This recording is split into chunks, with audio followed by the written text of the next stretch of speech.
topic is Sustainable Investing 101, a primer.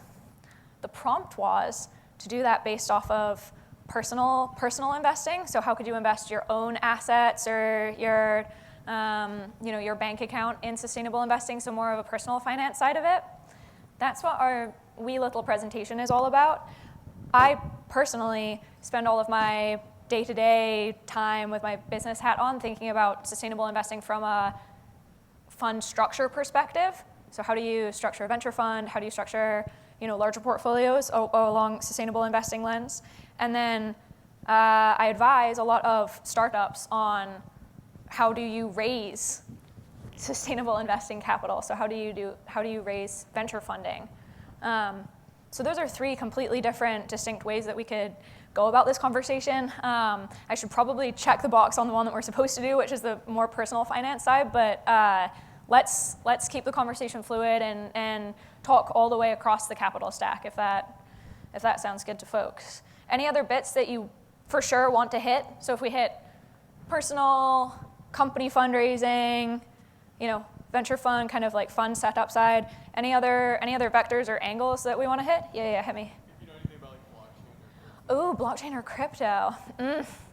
Okay, I'm getting a yes for blockchain or crypto. Everyone's going to have to help me out a little bit with that one, but I can tip us off. Any other big old topics? Yeah. Building your personal portfolio. Good. We're gonna hit that for sure in this personal side. So that's great. Yeah. Assessing impact. Awesome. Yes. Cool. We'll click into that from the kind of like personal portfolio side and like how has the history changed here, but then let's click in there and think about how would venture funds, how would private equity funds, how would everybody else think about assessing impact. That's great. Love it. Okay, I'm a recovering management consultant, so I love a good PowerPoint presentation.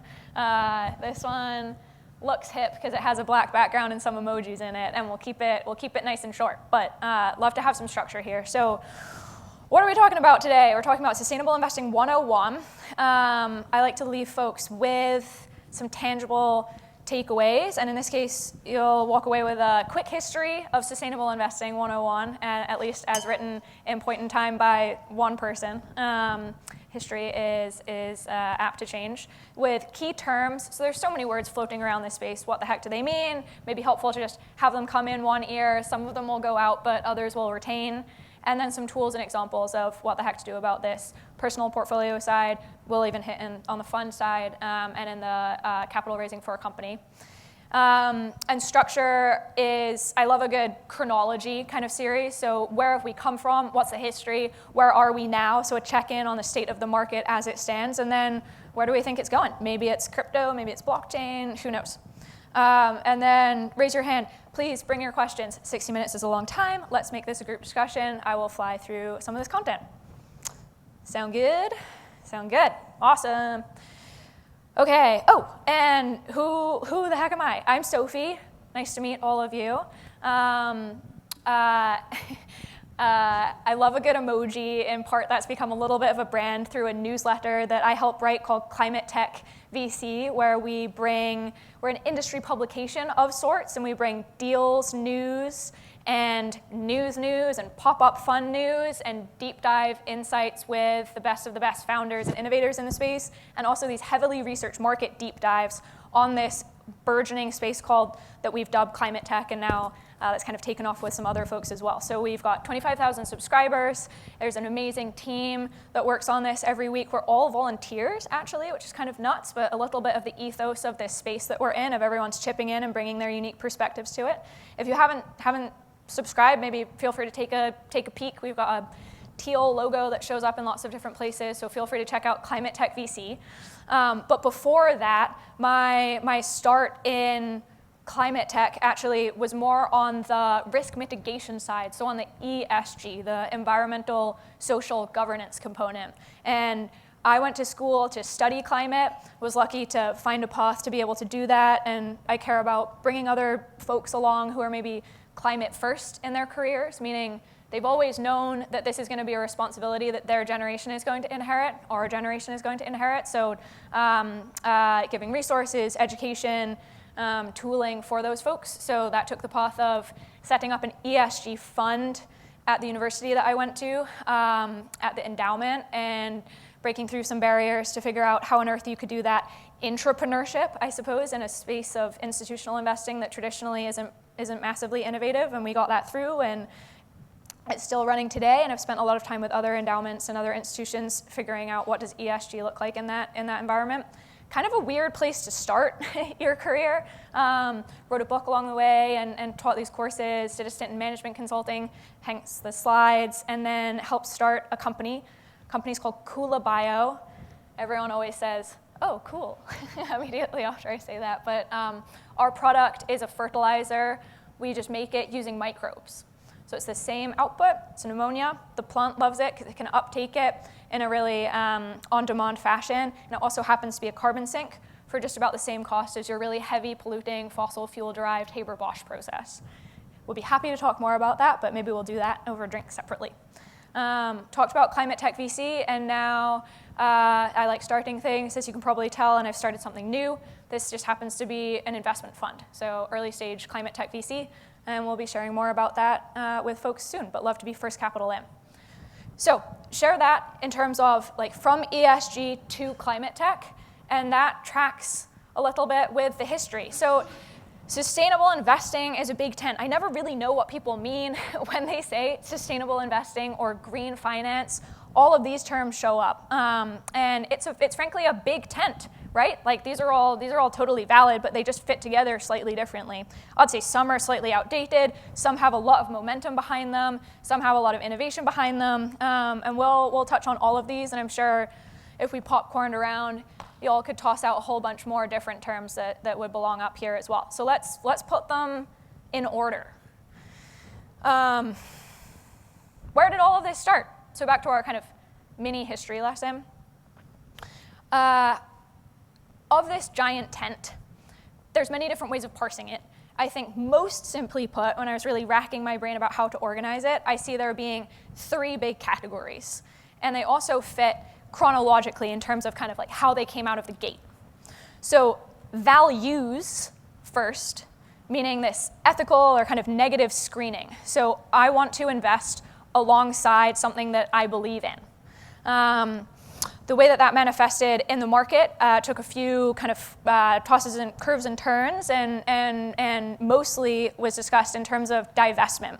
So divesting is an approach to values first investing where you apply a negative screen. So think literally like if there's a flow of information or a flow of opportunities coming through the market, you've got your screen which filters out things that may or may not fit. So you could have a fossil fuel screen. You could have a like apartheid South Africa screen, which is how this was really first applied on a large scale to the market. You might have Palestine-Israeli conflict. You could have anything else. I'm sure there's particular values that you all personally care about. When I was in university, the big topic that had folks beating the drum on the kind of like main green of the campus was around fossil fuel divesting. And I don't know about you all, but I definitely morally mission-driven agree with that sentiment, that I don't want my personal capital, and I didn't really want my university's capital being invested directly in profiting from fossil fuel companies who, their end product is the antithesis of what I was studying in the classroom. So totally understood that sentiment, and there was a big uprising on campus and a big vote that was taken, but I couldn't help but think, in practice, I don't think that this is really achieving the goal of what the endowment is there to do, which is to generate returns such that it can make it accessible for folks to come in and study things like climate change within the university system. So dug into what would that divestment application actually mean from a returns perspective for the endowment, and also, was it practically and feasibly possible? And the answer is no, it's not possible when you have a kind of blind pool of allocated capital, and it would result in decreased returns for the university. So what else could we do about it if we agreed on this moral premise of not wanting direct fossil fuel investment? So we got rid of direct investment holdings in fossil fuel companies, and we started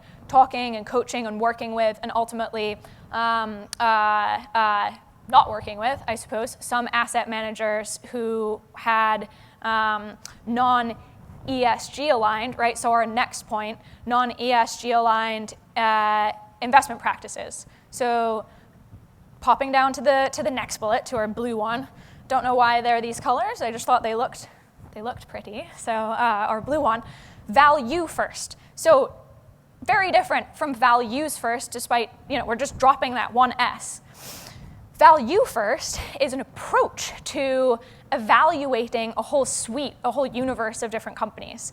And the E, S, and G stands for environmental, social, governance.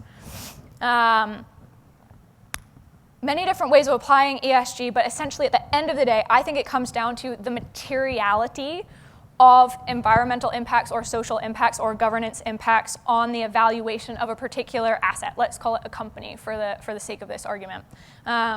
So the trick with ESG is that, as with any traditional due diligence process of a company, it matters what you're digging into. It matters what particular aspect is within the broader E. So let me make a concrete example there.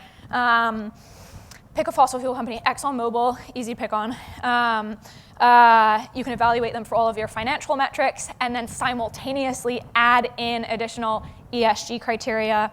You could ask them from your checklist of E criteria about whether or not they recycled their paper in the headquarters, right? And they could give a big green check to that, but that's not a material impact on their business. Instead, it might make more sense to ask questions around what's your hiring practice for PhD climate scientists coming into the organization? How many of those folks do you have per year? What's their promotional cycle like? Or what's your climate modeling for new movement of icebergs that could affect the them crashing into your assets and drilling in different thawing regions. So bringing it back up from, I love a good example, but bringing it back up, right? ESG is an approach to the evaluation of companies by double-clicking into these particular considerations that are material.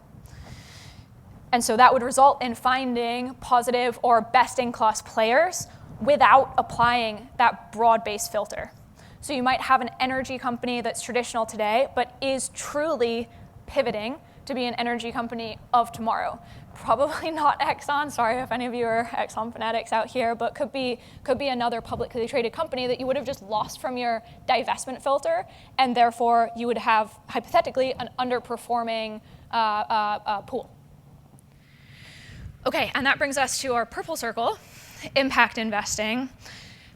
And I think the question came from over here of measurement, right? To me, and I struggled a little bit with whether I wanted to call this impact investing or not, because it's got history to that word, but this is really going beyond the E and bringing it into thinking much harder about what are we measuring and how are we having direct impact. So rather than avoiding bad things or frankly managing kind of underperforming things or kind of sketchy things and making it better, how do we entirely add net new, positive, beneficial, regenerative, right, practices or companies into the ecosystem and pick those and foster those?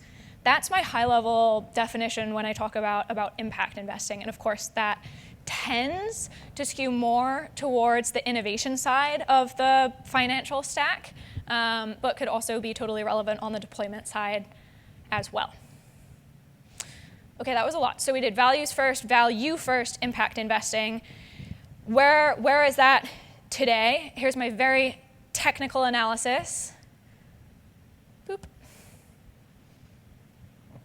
Talking about being technical. Oops, we missed it.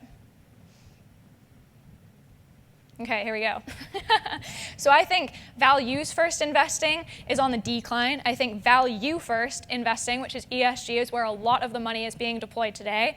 And my personal opinion is that impact investing is at an inflection point. And that's based off of venture capital dollars, et cetera, flowing into the market, of which just last year, in fiscal year 2021, there were $40 billion that were deployed into 600 climate technology early stage businesses. That's almost a 2x increase from just the year before, and we're seeing that same trend increasing this year. Okay, So here, wait, actually, let's pause and go back. I covered, you listened to a ton. Where do you agree? Where do you disagree? Let's kind of hash out this history and frameworking component, and then we can go into more of the personal finance side. What can we, you, I do about it? And then we can also, as we mentioned, I promised before, then we can talk about funds. We can talk about fundraising for companies as well. Any questions, thoughts, comments on this values first value impact aspect? Does that line up with what you're thinking about? And it would be awesome if we could, have access to running the mic, if we could run the mic up to the front too. Yeah.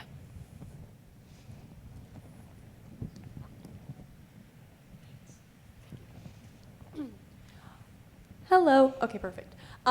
Just a quick clarification, actually. So is this a 3-step process in evaluating what companies to invest in, or are you just saying that these are 3 different approaches that some people isolate and use?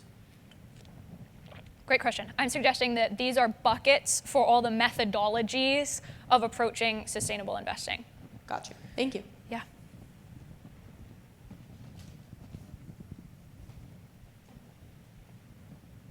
Hi, Sophie. Big fan of your newsletter. Nice to meet you. Thank you. I actually have a background in impact investing, and I started in 2011, but I find that it's a very burned out term, and I'm curious that you're using it here and how you think about it, because I think a lot of people feel this is tarnished, and I know it's stupid, but I think at the end of the day, names or nomenclature is holding back the space. Yeah. So how do you think about getting people excited about something that's going to make them money as well as social good and environmental good? Really, really, really great question, and I thought hard about it too while making this presentation. I didn't. In my world, which tends to be more the E aspect of kind of like ESG, right? And I focus on impact within that one column, if you will. I would call that climate tech. But that's not the full suite, right? And so I was struggling for what is a word that summarizes climate tech and call it, I don't know, social tech or governance tech and smush all of that together, because it's not ESG. ESG, I posit, is kind of a methodology or an approach for governance or evaluation of existing assets versus the creation of like net new good. But I'm totally with you in terms of impact is a little, it's like a little outdated or tarnished, or it has history. I didn't know, and I'll be curious what folks think, like what that new term is for the equivalent of climate tech, but broadly. So that's where that thinking came from. Yeah. You didn't bring this up, but it's something that gets brought up a lot. How do you feel about connecting impact to the United Nations SDGs? I should probably like mute the mic or something here, but frameworks are important, right? Like full inclusivity is important. I am concerned when asset managers suggest that they invest across the SDGs, because it's kind of everything, and it's too broad. And to the point of the materiality really mattering, to me that is just surface level, and it doesn't get down into the what and the why and the how. That's my nice version, but you can take me out for a drink later. Hi. Love your presentation and would love your perspective on something. So my background is also in impact investing. And now we work with companies that are both on the ESG side as well as impact investment managers. And a conversation that we've been having is, how do we think about ESG from a perspective of being less passive and about negative screening and more proactive and so focused on impact investing? And I was just curious, does that line up also with your, like I love the emojis, with the takeoff that you have next to impact? And could it be a way where companies can't just say, yes, we invest across the SDGs, could impact investing done right be a framework to really hold them accountable to particular forms of impact? Very much so. So a few pieces there. Let's see. So the holding accountable to impact piece is, how do I explain this? I would actually put that concept of like holding accountable still within that like more ESG bucket of like assessment of performance. It's just assessment of what performance. So if it's of, for example, future projected greenhouse gas reduction potential, that is a metric that would fall more in that like kind of like impact bucket versus accountability for having representation on boards would fall more under that kind of like ESG criteria. So I think there can be performance and metrics. They just depending on whether one is kind of like regenerative versus the other is more like straight up just performance based. Does that make sense? And then I certainly hope that some of these folks are in the audience, but I'm listening in carefully and leaning in and hoping to amplify the voice, frankly, of some folks that are figuring out how to connect venture with impact reporting. It's just, everyone will always say, it's so hard, or it's hard for our asset class, like putting my venture, it's so hard hat on for a moment. The challenge is really that it's not assessing what exists today. It's not enough to say, my 2-person startup has a tiny carbon footprint. We're really talking about the reduction potential and the impact on the market in the future. But guess what? If your startup scales and becomes, a gigacorn, a unicorn, a green unicorn, the world will look different. So your baselining is quite complicated to measure. But enough about the problems. There are some organizations working on this. One is Prime Coalition, and they've got tools like Crane and Project Frame that are coming out. And similarly, there's ESG VC, which is working more on the ESG side, but still catalyzing folks that are working with high growth companies. Yeah.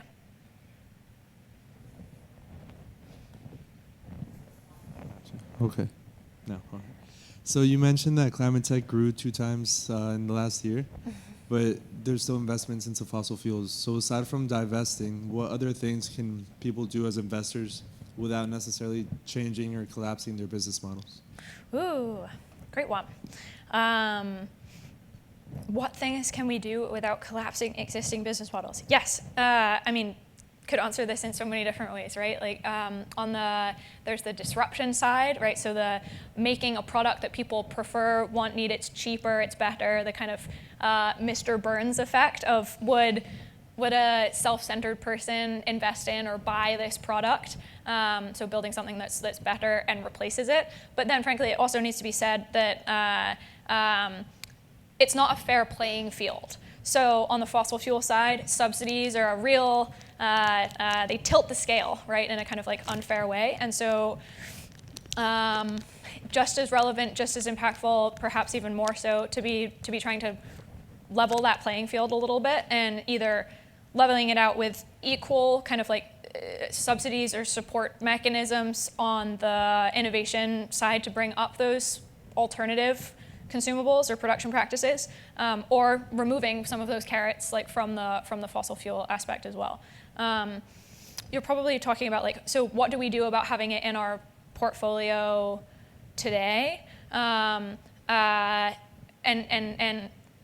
depends on whether you're talking across those vectors of kind of your individual portfolio, or if you're running a kind of institutional management company, or if you're running a fund.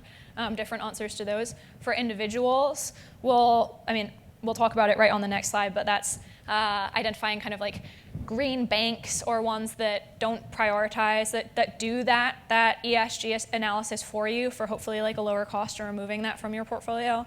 And then participating in solutions that can disrupt, and then frankly, even saving some of that capital, and rather than putting it towards individual technology solutions, putting it towards disruptors, but maybe on the policy side, where I think a dollar can go, just as far if you're able to do that kind of carbon accounting math in your head. Cool. We got one more over there, and then we'll flip into the next section. Hey. So I always wonder, why is climate investing, impact investing, only around tech? Because there's a lot of other angles of climate change, but so I come from India and I'm from Mumbai. I run an organic foods enterprise. It's just that even the Indian government even funds only agri-tech, and that's why we actually built the agri-tech, so that we could get access to that funding. To actually come into the whole climate change funding. And I think it's unfair. Is there a way to actually bypass to be, in that bucket of climate change impact investing, and get impact investing and get access to impact investors? Yes, definitely. And thanks for calling me out on that. I do, with my venture hat on, I do tend to lean more towards the high growth technology, billion-dollar outcome, return the fund kind of side of it. But venture is one very, very specific asset class that has extremely high requirements from a returns perspective. It's all about matching up the return potential with the risk side and with the appropriate pool of capital for that. So if you're talking about investment capital for building out farming practices or breaking soil on a farm or improving the efficacy there, then you might look to things like low-cost loans, right? Or community banking or other forms of capital where the returns are aligned with where the returns on the capital are aligned with the returns on the expectation from the asset. Is that what you were thinking? Is that what you were thinking of, or? Mm-hmm. Got it. So people just talk about climate change and tech, and not so much beyond that. Yeah. Perhaps. Yeah. I would posit that tech is to venture capital, but there are other asset classes that are to other aspects of impact. Of course, there are many, many ways to have impact, but those would just be different asset classes than venture, perhaps. Cool. All right. So let's hit this next one, which is, so what can we do about it as individuals? If anybody can help me pop to the next slide, that would be awesome. Just one over.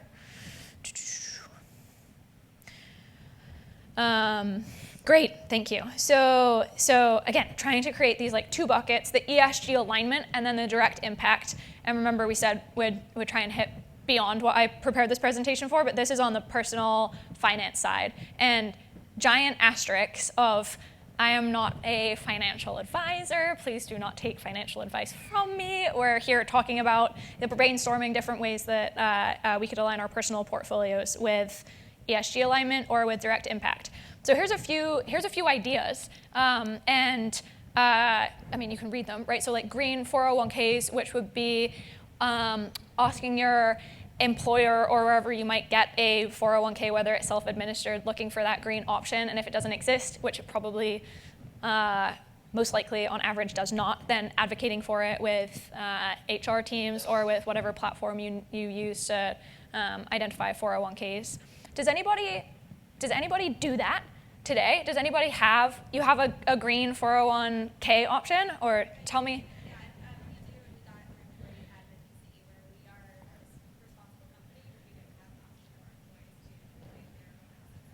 Oh, very cool. Here, if you wouldn't mind grabbing the mic so that folks on the recording can hear it.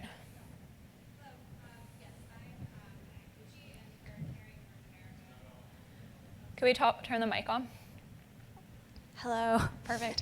So at Caring North America, we obviously have a lot of infrastructure ourselves around sustainability, but our employees didn't have the option to invest sustainably until our employee sustainability committee advocated for it as an option. And again, we had zero pushback. It's really low cost to the company. I'm pretty sure no cost to our company. We just had to have somebody ask the administrator to add it as an option. The challenge is, as with our fiduciary duty, we can't really publicize or explain what that means to our employees without having to give a very careful spiel like you did.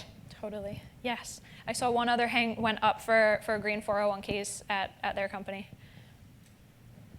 Someone over there. Anyway, it was a we have it. Awesome.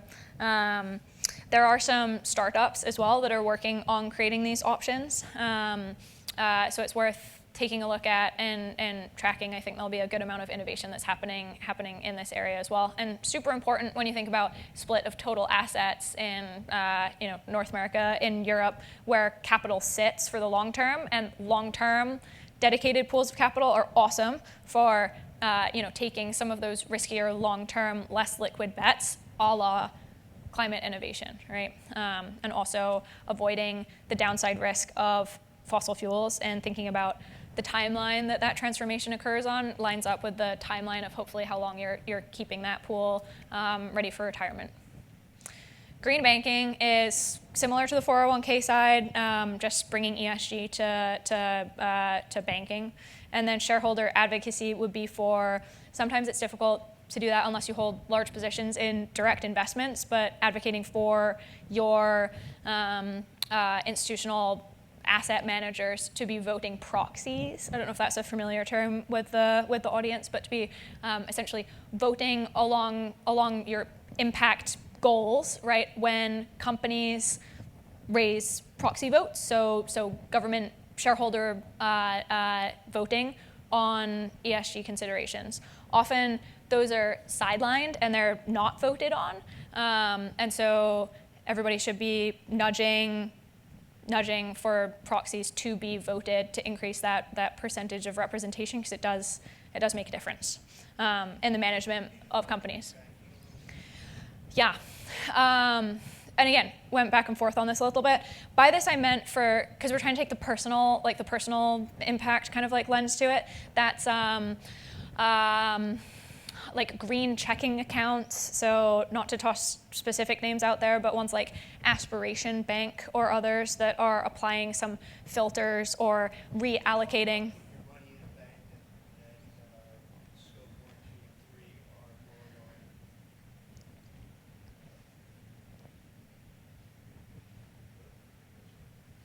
I can summarize. So talking about working with a bank where scope 1, 2, and 3 are more aligned with climate goals, ESG goals. Yep. Correct. Yes. And specifically, that's for like savings account or checking account in this example. My personal bent is that will never be perfect, because you're applying kind of negative screens, or if you're not applying negative screens, you're doing ESG analysis, and that's hard to scale, and it's hard to keep it at low cost, right, versus other options. And hopefully you're not needing to make a big trade-off here about green banking is more expensive than non-green banking. That's where we're seeing a lot of these kind of ESG robo-advisor types coming into the mix. And some companies that are raising large amounts of capital to deploy that more at scale. Yeah, of course. Anybody use a green bank or use a green credit card? What do you use? I use Aspiration. You do? Interesting. Can you tell us more about it? I frankly have not looked into it, but I see a lot of their advertisements in Manhattan.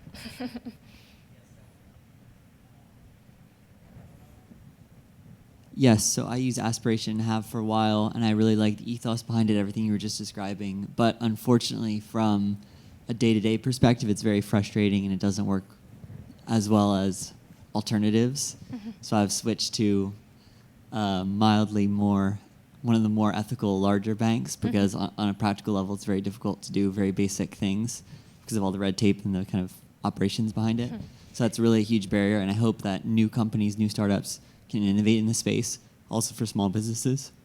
Also for small businesses. More to come.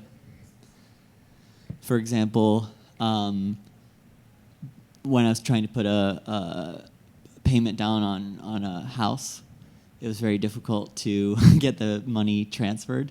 I mean, the very basic things that you have to fill out lots of paperwork for. They don't, it's kind of a startup on top of another financial institution, so all the money is actually kept in a different place.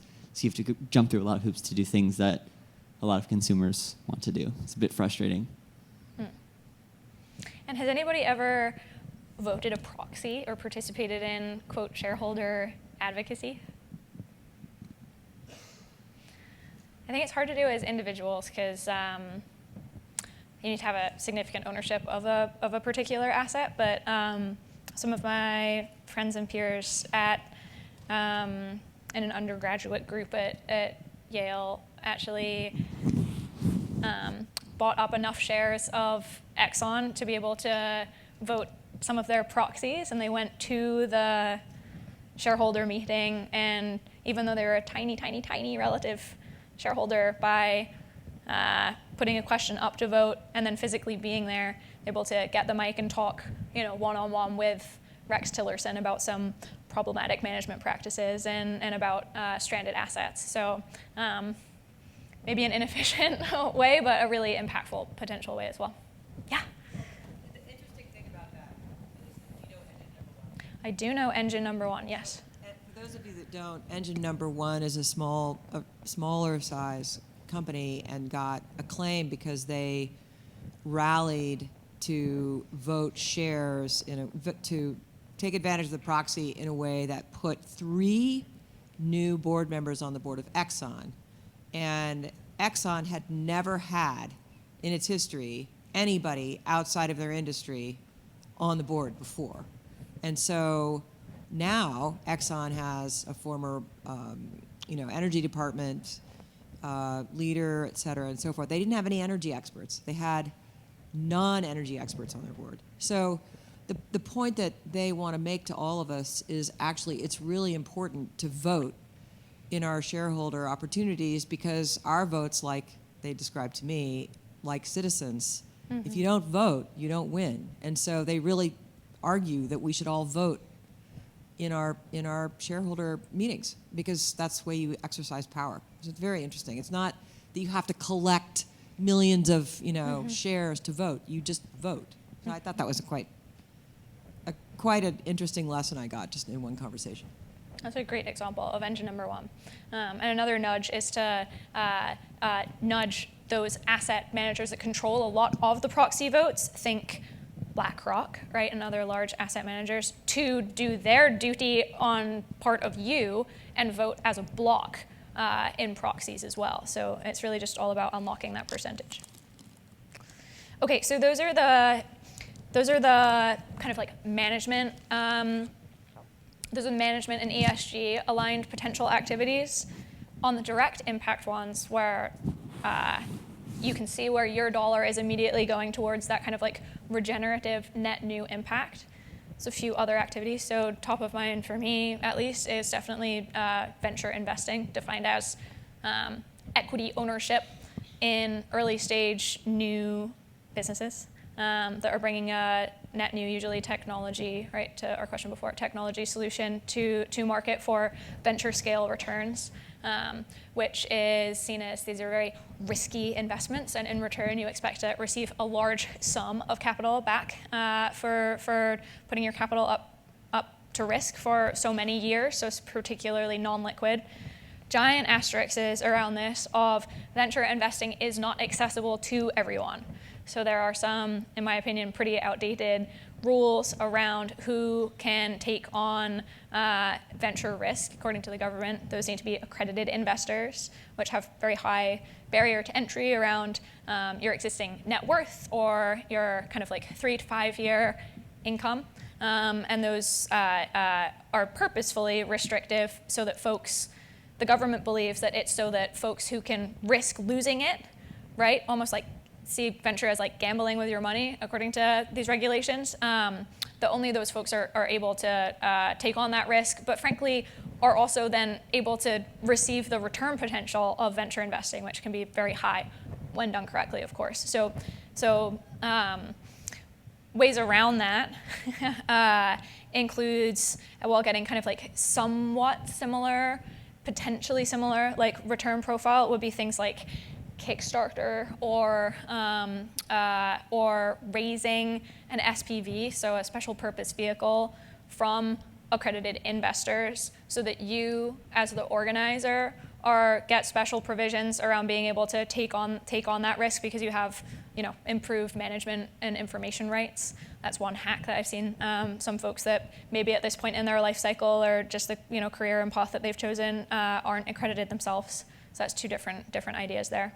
And I'll also say on the venture investing side, there's been lots of tech and efficiency plays to make venture slightly more accessible, albeit, again, big asterisks of not fully accessible to everybody. And that's through platforms like AngelList and others like that allow for greater transparency into what companies are raising venture capital at what point in time, and then how can you as an individual access it without being an LP or a limited partner, aka an investor in an investment firm, a venture shop that usually makes those investments. So it's kind of bifurcating and splitting out and taking apart all of those different levels so that you as an individual can give money directly to these high growth companies. And then I put this funny third bullet on here of direct impact by carbon footprinting.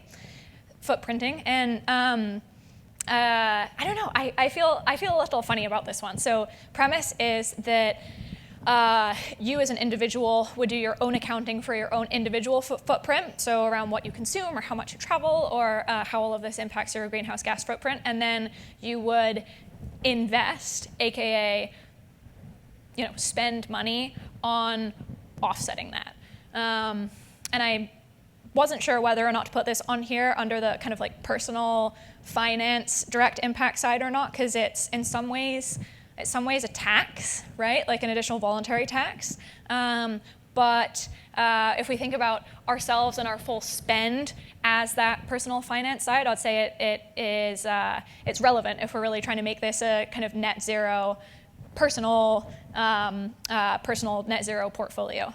Does anybody take this upon themselves and do personal carbon footprinting, or perhaps use any of those consumer-facing tools like Joro or Ren, are two of them that I know of that are startups themselves that can make it easy for you by, I think they use the telematics in your phone to figure out if you're in a car or if you're on a plane, and then they count the period of time and use some assessments and assign a carbon footprint unit to it, or they use your credit card transaction information and use machine learning on top of that to automate the carbon impact of purchases.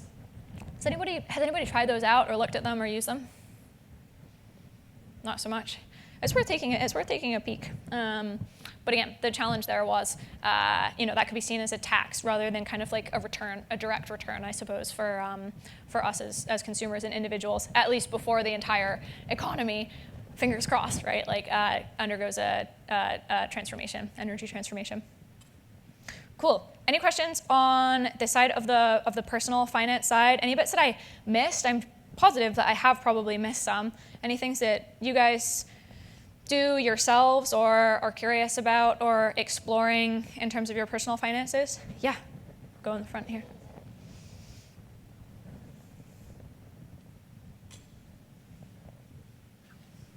Good afternoon. My name is Lindsay. I'm a board member of the Clio Institute here in Miami. And we're talking about, our employees are really interested in green 401ks, but we use a third-party HR company, so they don't have that option. Are there other areas that I can explore? I wish I had an answer to you for this one. I probably should have done some homework and called some folks before. I don't personally know of it. Does anybody in the audience know of how you can find external green 401k options?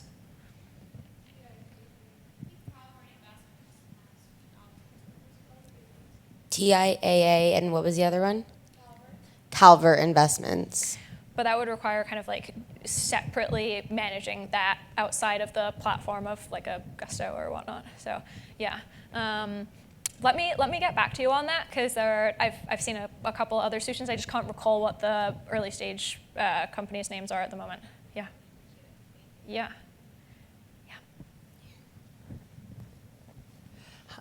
Hi there. I had a question about how is this all defined in your mind? When you hear about green 401k, Paris-aligned ETFs, the MDBs have their own methodology on Paris alignment. How do you sift through all this jargon, and are the standards converging somehow? Are the standards converging? Slow, incrementally, I think, and specifically around one metric, which is the CO2 equivalent impact, which is positive in some regards because it means there is one uniform metric, right? But very challenging to calculate and not all encompassing or all consuming, because as you can imagine, even within the name ESG, right? Like lots of those pieces don't translate over to carbon. And also even within the ESG vertical leaves out ecosystem services, other double bottom line, conservation, biodiversity considerations, which I think many would argue have intrinsic value in and of themselves. So accounting is hardly simple in this space. I would personally opt for solutions that have gone one step deeper and gone beyond the, we align with the SDGs, for example, and call out like themes that are relevant within them, or at least have some kind of like carbon equivalency calculation and have started to do the work, even if they're not perfectly all the way there, have gone beyond just the existing frameworks. Yeah.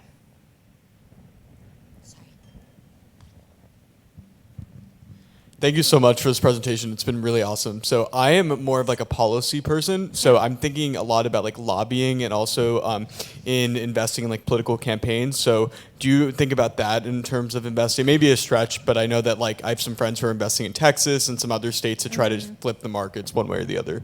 Totally. Yeah, I guess it depends on the definition of investing, right? But like in terms of dollars to impact, then yeah, absolutely, for sure.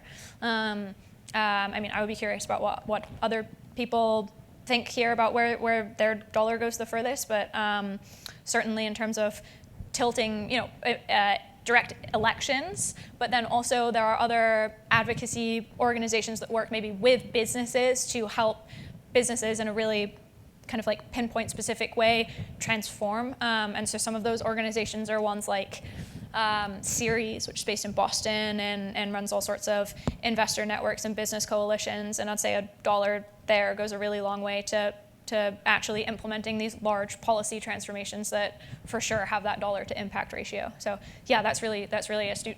Yeah. What do you think about what's going on in Florida with Disney and the governor on the S side of ESG? That one has gone way over my head and like into the other room. So I don't know. I can't answer that one. Maybe people have an opinion, but no comment, sir. Yeah. Hi there. So you just mentioned with ESG, ecosystem services, biodiversity, these really key, impacts aren't actually valued. I'm curious how you see Web3 emerging as a potential mechanism for that. Yes, and for what? Tell me more. Emerging biodiversity credits, for example. For biodiversity credits? Yeah, or totally. Plastic credits. Yeah. And I was actually thinking about that a lot as I was replying separately there, which is, quote, Web3, right, is essentially a set of tooling which hypothetically brings transparency and ability to like more easily trade it and track it and traceability into the market, but it's only relevant depending on like what you put into the system. They're just tools. It's not improving the data flows. So a few thoughts there. One being that same point about where you need a unit, and we've been using CO2 equivalent as the unit. That leaves out all the other biodiversity, nature-based kind of like double bottom line benefits, unless you can kind of like convert it into that unit. So that's problem number one. Ways that we might get around that is this, sticking with the kind of like carbon dioxide removal side of the equation. In CDR, we're seeing a bifurcation and a split in the willingness to pay between straight up direct air capture removals. Think, turbines using energy to capture carbon out of the air. You've got your ton of carbon from that. And then you've got your ton of carbon from saving the forest, right? With, your orangutans live happily ever after. That's still a ton of carbon, but like you've got orangutans on this side and you don't have them on the other side. So people, corporations mostly, are understanding that it's not perfectly equivalent, and we're seeing this split in increased willingness to pay for double bottom line benefits. But it's not. But that means it's not a commodity market, which is kind of the push-pull challenge with the Web3 side, which is treating it like it is a commodity, at least so far. I know there's other ways of you can bring in like additional chains and different ledgers for additional benefits, but that's the challenge and opportunity, broadly speaking, I'd say, of the Web3 stuff. You're smiling, so I think you probably think hard about this.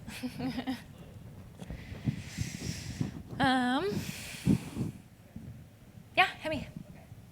One second. Oh, yeah. I'm just curious about success rates and impact of a real shift. If everybody in this room took $1,000 and invested it in a clean energy, set of investments, is there any measurement to say that personal investors are actually shifting, making a difference, shifting the dial, that investment is actually going to make a difference in the long run? I'm just curious. Yeah. I don't have a perfect answer to that, but I know if you put up a chart splitting out the value of everything, right, if you will, so the value of all sorts of different asset classes, the piece that we're talking about in this room here, of course, is a tiny sliver, right? And so versus sovereign wealth funds or other giant pools of capital. Yes, it's good to remember what part of the pie we're talking about, but I think it's most relevant in terms of we also spend money on, we make decisions that are environmentally aligned in the grocery store and with what cars we choose, and same thing should be happening for banking. Rather than looking at like us versus the value of everything, of which, of course, what we're talking about in this room is very small, thinking instead about the value of everything that we consume and control as an individual, I think banking has often been kind of put off to the side a little bit more, rather than are you buying the organic blueberries versus the non-organic blueberries. So from that relative speaking side, yes, your 401k decision definitely has more impact than the kind of like the blueberry decision. Wherever you choose. Keeping you busy. John Reister, founder of GoPower EV. We're startup raising money right now. But I wanted to ask about greenwashing. And it seems like there are large companies that try to attract ESG investments by just saying they're doing less bad things now. Versus there are investments that actually move the needle in the positive direction. I'm wondering how you navigate through that and get more education No doubt, yeah. for the regular investor. Yeah, I think like one word, which is materiality, right? So greenwashing is suggesting strong performance on some considerations that just don't move the needle, versus got to figure out what is that aspect of that particular business that really does drive impact. That's my very quick summary of how I would think about greenwashing. Yeah, let's do one more. So with the new SEC rule, I don't think it's going to disclose, I don't think it's going to force companies to disclose Scope 3 emissions, which is like their most heavy amount of emissions are usually in the Scope 3.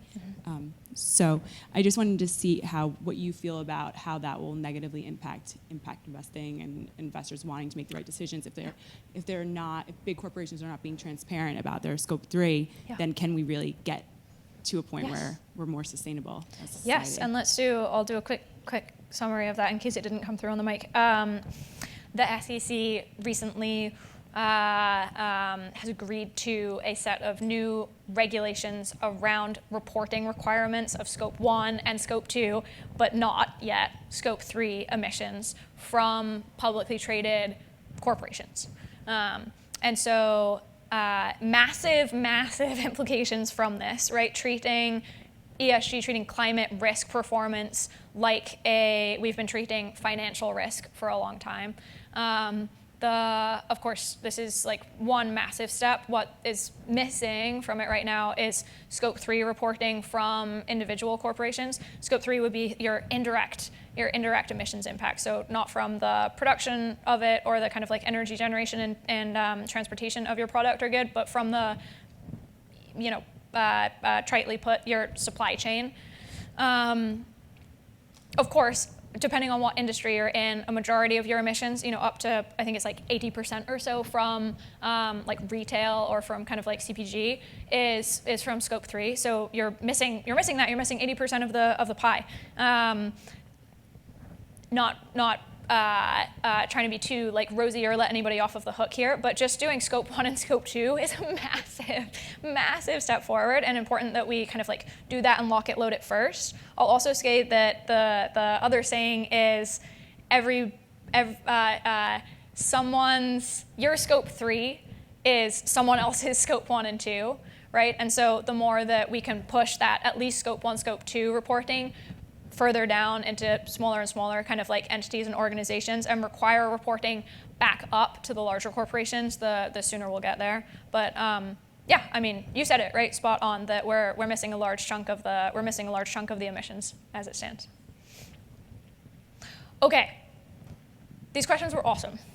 We're also at a couple minutes to go to the end of the session. We could talk, across venture evaluation or fund evaluation, kind of until the cows come home. But I think we should probably call it at this to at least put a pin in talking about this personal finance side, and then take the conversation offline in terms of the fund and venture evaluation side. Does that work for you guys, for keeping with our evening plans? We got a double thumbs up from the back. Okay, cool. Well, I hope this was approachable, engaging. We covered a vast amount. Thanks for sticking with me. Thanks for paying attention. Thanks for coming out, and looking forward to digging into our personal green finances together and making some changes here. So thanks for coming, everybody. Yeah.